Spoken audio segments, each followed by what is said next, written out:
Welcome to Out of Home Insider. Today's guest is Evan Brandoff. Evan is the CEO of LeagueSide, an out-of-home platform that connects brands with youth sports and combines technology with grassroots to create powerful campaigns that create local affinity with national advertisers. A sports fan himself, Evan approaches out-of-home advertising with social purpose at the forefront and understands the importance of advertisers for programs beyond just results to the bottom line. LeagueSide is not a newcomer to the out-of-home space, though. They've been at it since 2014 and are poised for record growth in the push for scalability of hyper-local advertising strategies. Evan, thanks for being here today. Thanks for having me, Tim. That was quite the intro. I was feeling amped just hearing it. I feel like everyone deserves a great intro at least once in their life, and we try to do it here on the show. So I'm glad that I got it all in there. But tell me about how you came to start LeagueSide, right? It's kind of a cool concept I don't think many people know about. Yeah, I appreciate that. And last week, Zubin, my co-founder, and I celebrated our 5-year anniversary of getting paid by LeagueSide. Hey, getting paid is not a bad thing. And yeah, to the point of your intro, back in 2014, I was living in Detroit as part of a fellowship program called Venture for America. So I was working for a tech company in Detroit. Zubin, my co-founder, was part of Venture for America living in New Orleans. We both loved volunteering at youth sporting events. One weekend in particular, I was volunteering at a basketball tournament in Detroit. These kids were like 12 years old and dunking. Rasheed Wallace was there watching his son play. More importantly, I looked around the auditorium and I realized there's no better way to engage with families in the community than when they're together watching their kids play sports. On the flip side of the coin, this tournament that we were at wouldn't have been able to operate if it wasn't for the local businesses, local pizzeria, the local dentist sponsoring this organization. So thought back to my youth sports playing days. I'm from Long Island. Mike's Pizza was the sponsor of my baseball team, my soccer team. Mike's the man. Yeah. So my favorite youth sports memories were going to Mike's Pizza after the game. So I thought, how can we solve the fragmentation of youth sports and build a network of thousands of community sports leagues and connect them with regional and national sponsors? So the past 5.5 years, we've built a network of 10,000 community sports leagues where they could seamlessly upload their sponsorship availability. And now companies, including Comcast, Panda Express, McDonald's, 35 different hospitals leverage our platform in order to achieve both their community marketing and community impact goals through youth sports sponsorships that are targeted, measurable, and scalable. I love it. I think that the idea is great. Being, the father of a boy who plays youth sports year round, I coach in leagues myself. I know how important the advertisers are to the leagues and the equipment that's available, how well the fields are taken care of, the different types of communication platforms for parents and coaches. All of that money really, really matters. And as we start to see America opening back up, youth sports are coming back. Talk to me about the unique opportunity that exists, right? We see professional sports coming back, but we know that there's not going to be fans in the stands. What do youth sports offer right now for advertisers that maybe has never existed before? Yeah, it's interesting you say that. Youth sports are back in action. Fortunately, all 50 states are operating. A lot of spring sports leagues are running during the summer. These kids are home. This camp, unfortunately, was canceled. And what's interesting, to your point, Tim, is that pro sports are on hold or have no fans. There's no collegiate sports right now, and we don't know what the fall season will look like. Marathons are on hold. Pretty much every other mass gathering, over 100 people in most states, are not allowed to go on. So what we're seeing is we're working with a lot of companies that have historically sponsored different properties, and they're shifting their budget to LeagueSide, sponsoring youth sports organizations for two reasons. One, it's the only way to reach people out of the home right now. And two, the value of getting kids back onto the field, playing sports, is not only great physically, but it's great mentally. And there's so much data that suggests how kids who play sports are more likely to do well in school. They're more likely to stay out of trouble. They're more likely to perform better in their careers. So this isn't just a way to connect with your target audience if you're a brand in a meaningful way. It's also a great way to make positive impacts on communities that you serve, which has been a unique opportunity because of the presence of youth sports currently, and with all other mass gatherings not able to go on. No, I think it's great, right? I played sports growing up. Of course you did as well. And what was your main sport? My main sport was, and if you saw me, you'd probably be surprised, because I'm a big guy, right? I'm 6 foot tall, I'm big, and I played soccer. My mom thought I'd get hurt playing football.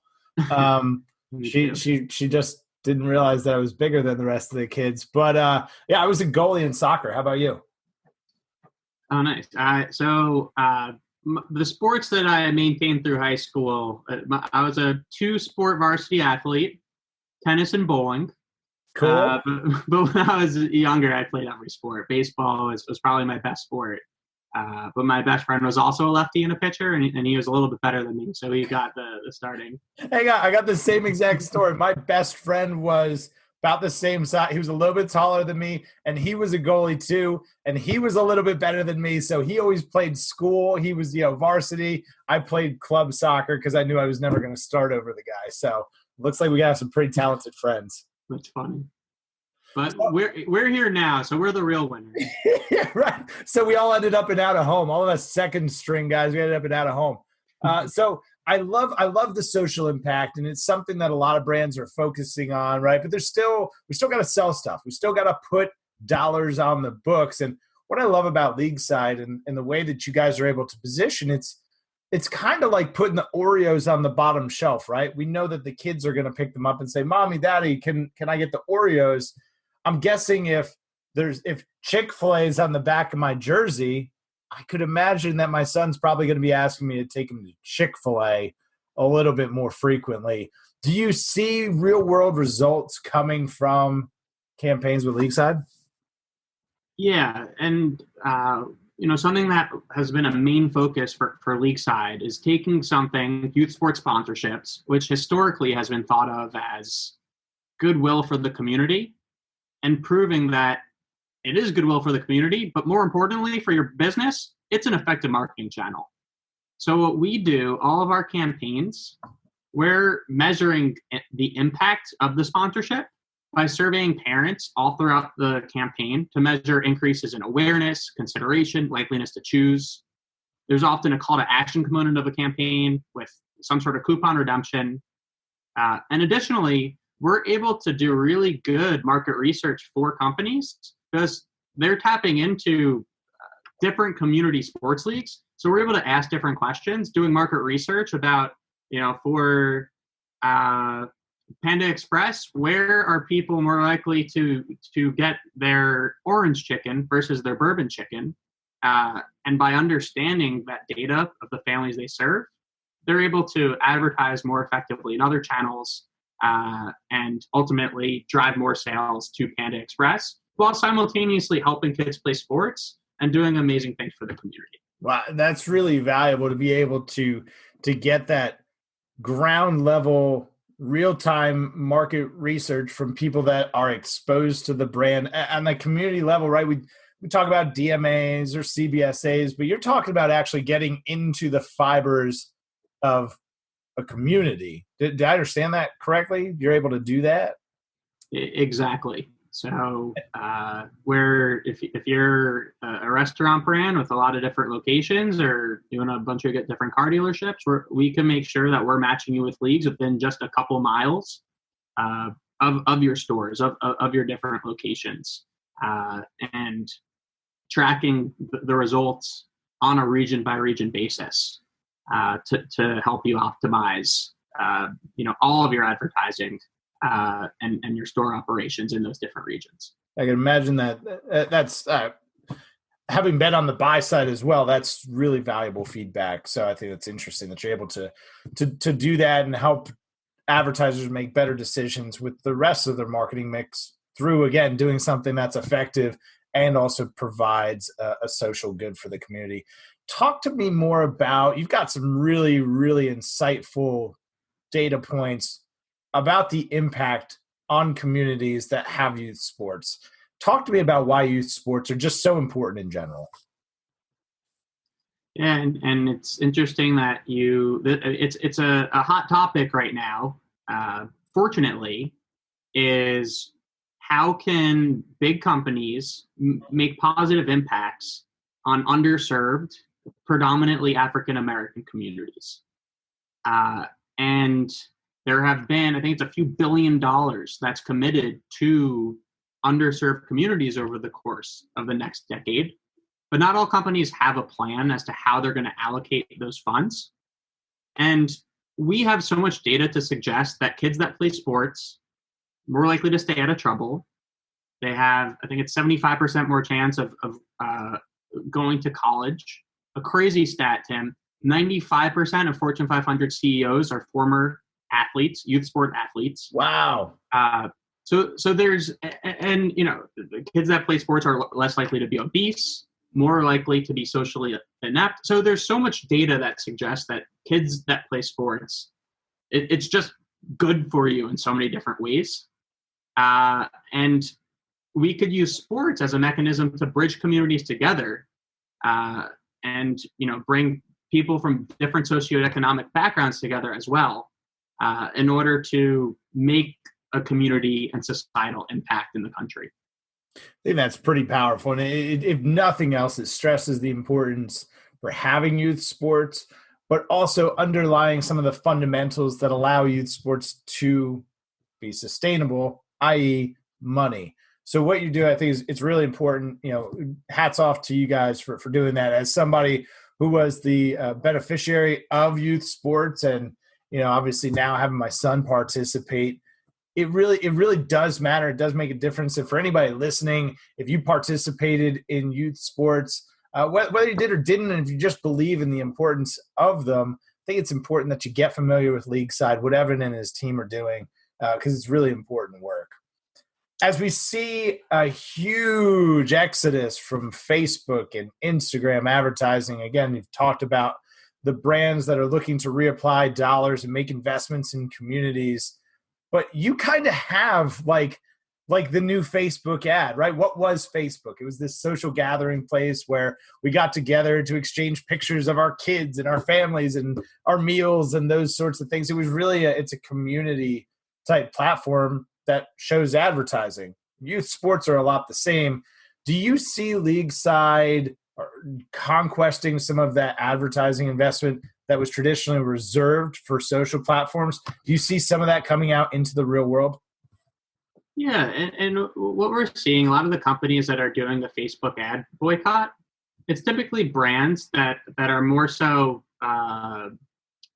brand awareness focused, and their goal is to just stay top of mind and build goodwill in target communities. And we're seeing a bunch of partners that we work with that have decreased their spend on Facebook, are increasing their spend sponsoring more youth sports leagues. It checks a lot of those boxes. It reaches their target communities. It builds goodwill. There's nothing more apolitical than youth sports. Sure, you can't be pissed about that.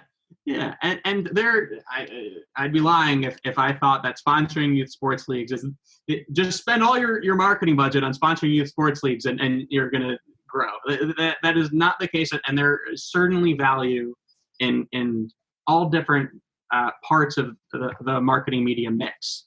And Facebook ads have a great purpose. If you have a specific call to action, there's nothing more targeted at the bottom of the funnel than a well-placed Facebook ad. That said, for more so top of funnel, and to the point of the companies that are boycotting Facebook, I think that they're making an educated bet that the PR that they're going to earn in the short term is going to be just as good for their top of funnel goals as advertising on Facebook.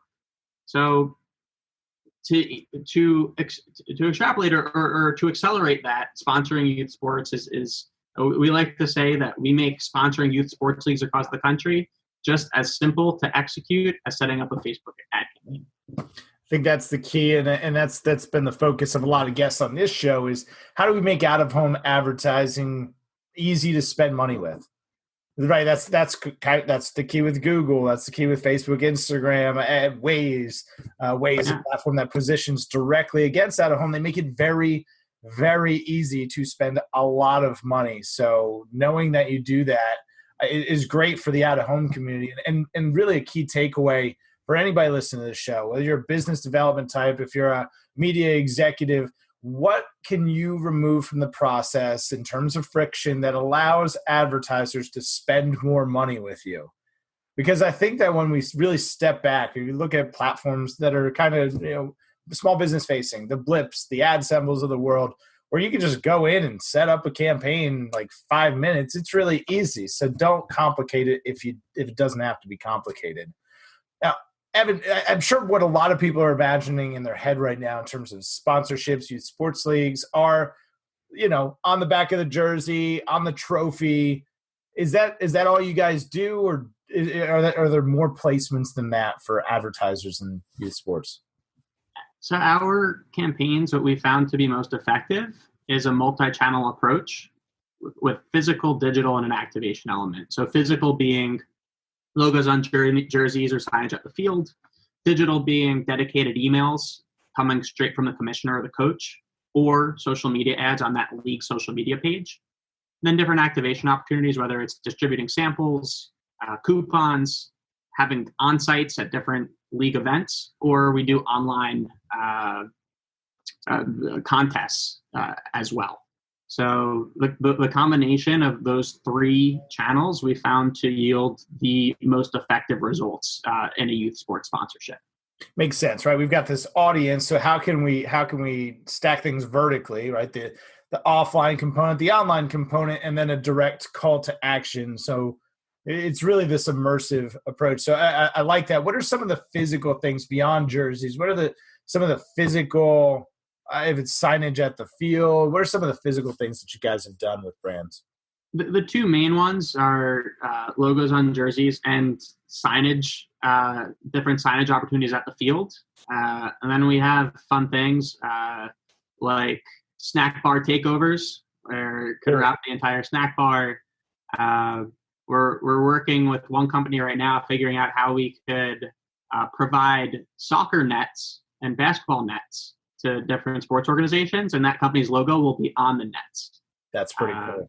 Yeah, so we're able to be creative and still make it turnkey and scalable to reach thousands of community sports organizations. So you're really bringing what professional sports teams and collegiate sports teams have been able to do with big stadiums and lots of places to put signage. You're using the landscape creatively to kind of recreate that. Exactly. We've standardized certain sponsorship assets at each league, which has been necessary in order for it to be scalable. Just to your point, big brands want to be able to reach a lot of people at once. But with those assets that we have standardized, we're able to be really creative in the execution. Yeah, I love it. And like as a parent, right, removing myself from the coach youth sport, from a parent's perspective, what am I doing? I'm taking pictures, I'm sharing them on social media, I'm doing all those things. So you're almost circumventing the need to advertise on social because the parents are going to take pictures of their kids. Logos are going to be all over everything. It's got to be pretty cool to see a snack bar takeover and wrapped building at the field. I talked to my son about it after we talked last week, and he just got such a kick out of the idea of feeling like a big league baseball player, having big league sponsors, potentially at the stadium. So I think that's cool. Do you ever get feedback from the kids? The kids probably get a kick out of it. The kids, they love it. They feel like professionals when Sure. they have a big brand come in and sponsor them. And then we do fun campaigns as well where, for example, working with a company called NetSpend down in Texas, a couple of teams won the chance to go to an Astros game and go on the field to meet the players before the game. And then working with Axe, Axe Body spray? Body spray. They came out with a new hair gel that turns your hair blue and green. And with them, we set up photo booths at different soccer and lacrosse tournaments all across the country. And the kids loved it. That's cool. So there's an experiential element to this that we haven't even talked about. Exactly. Very cool. You're doing a lot of awesome stuff. Where can people find you? Go to our website, LeagueSide.com. That's the best place to find all the information on LeagueSide. We're on all the different social channels. If you look up LeagueSide, you could find us, and feel free to reach out to me directly. My email is evan@leagueside.com. LeagueSide is spelled LeagueSide. Awesome. We'll make sure to link out to everything. We've come to a segment of the show. Shout out to my man, Carlos Zavala. He's the marketing manager at InMotion Media Group. And a few weeks back, he asked me, he's like, Tim, can we you start asking all your guests, some kind of not out of home questions so we can get to know them a little bit better. Are you down? You in? Let's do it. Awesome. So the first question, if you weren't running LeagueSide right now with your partner, what would you be doing? Would you be doing something out of home? You're an idea guy. What would you be doing if you weren't at LeagueSide? It's funny. Someone asked me this question last week. And the truth is, I don't know. I'd probably be creating and building something because that's what's in my DNA.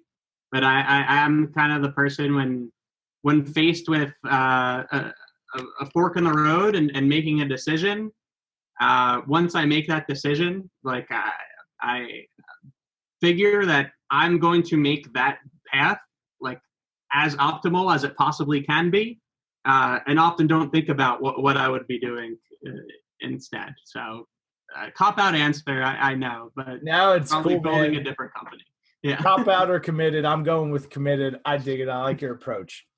What are you most excited about right now? It could be LeagueSide, it could be personal, it could be anything. What are you most excited about? Oof, that is a very good question. What I'm most excited about is a huge shift in focus, seemingly the last month, from brands shifting their focus away from, how do we drive as much sales today towards how do we make positive impact on our consumers? How do we make positive impact on society at large? And then how do we tell people about the impact that we're making? And I think that those trends, one, we need corporate dollars. We can't just rely on the government for all positive change. So I think, corporations stepping up and making change will impact society in a meaningful way. And two, I think that it's going to be really big for LeagueSide and the out-of-home industry at large. That's great. No, I think it's really important for all of the tangible reasons. And also it's this kind of marketing reset. We became obsessed by tying everything back to a click and measuring every single dollar we invest, and kind of lost sight of what really grows brands, why startups choose out of home. There are more ways to skin this cat than just measuring clicks. So I think it's a good reset. It's a good reset for everybody. Where do you go for reflection, meditation, education, inspiration? Are you a reader, podcast guy? Where would you point somebody for some great knowledge? I love this. Dig it. Tell me more about it. So every morning it's the first thing I do, and then every evening it's the last thing I do. It just gives you a few prompts asking you what are 3 things that you're grateful for, what's something you're looking forward to today, and what's something that is going to make today great. And then at the end of the day, reflecting on the day and asking, what could have made today even better. Love it. Yeah. That's a great place for all the above it.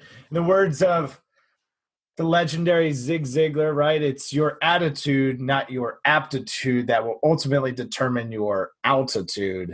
Having the right attitude is really important. I think gratitude is a great place to start. Evan, this has been a lot of fun, man. We're going to have to do it again sometime. Yeah, I will gladly do this again, Tim. This was a lot of fun. And I'm now very intrigued to know your answers to those 3 questions. I don't know if I'm going to do it online or offline. But. You want to spin it? All right, listen, I haven't answered him. What am I most excited about right now? Wow, I've got a lot of things going on, so let me just pick one. What am I most excited about? Truthfully, this may seem a little self-serving, I'm most excited about the evolution of the podcast. Right, I started this 10 months ago as a way for me to learn selfishly. James Heller was gracious enough to be my first guest, and I sent him 3 different Zoom links, and my son shows up in the background holding a hand grenade, and we can look back and really reflect on how much the show has evolved. But I'm most excited for where it goes from here.